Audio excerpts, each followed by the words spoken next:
Hello, everyone who has a chance to see this. We are in the second week of February, um, and there's a lot going on in the world. Just like there's always a lot going on in the world. We've got wars, we've got problems in Ukraine, we've got problems in Israel and Gaza, we've got geopolitical tensions all over the world.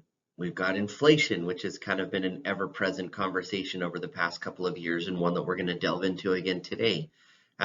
We've got economic expectations. We've got a very resilient economy so far, even with all of the Fed raising of interest rates. So where does this leave us? Well, as we've talked about many times in these weekly market updates, we pay attention to what's happening to the markets week to week, day to day, month to month, but only so that we can help build a portfolio that should be resilient over the years, not necessarily over the weeks or the months. So inflation is kind of an interesting topic. We've been talking about it a lot over the past couple of years as the Fed has been trying to keep it in check. Unfortunately, inflation, like many parts of the economy and the stock market, inflation can oftentimes be a self-fulfilling prophecy. If we expect prices to rise, sometimes we just expect to pay more. Sometimes companies raise prices into anticipation of material goods going up in cost, things like that. So inflation can oftentimes be a self-fulfilling prophecy or self-fulfilling expectation. And it's no different right now. This graph is showing us inflation expectations both for consumers as well as for financial forecasters, professional forecasters.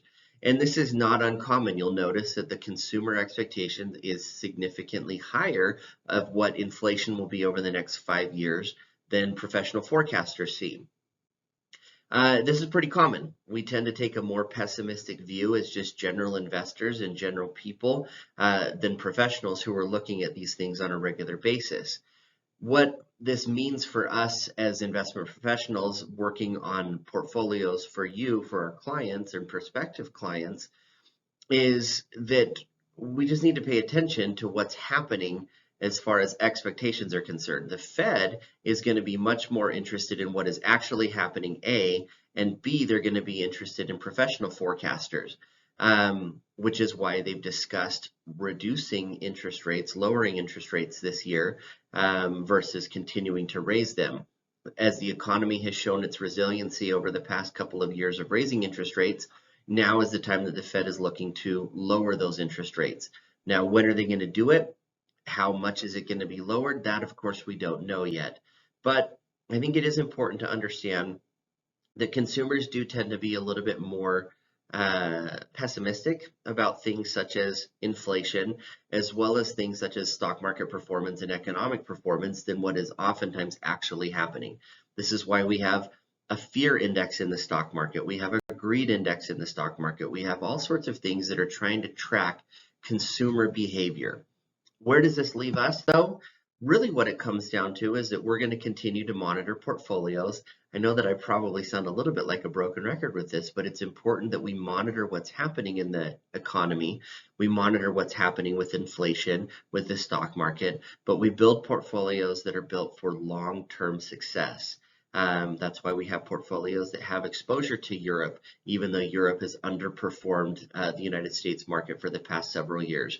We have exposure all over the world. We have exposure to large companies, small companies, domestic, international, so that as market performance shifts, we can take advantage no matter where those hot performing markets are.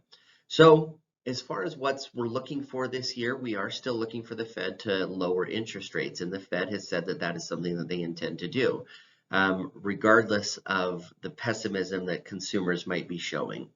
So for now, we are coming into a season where we're going to be contacting many of our clients to do spring reviews.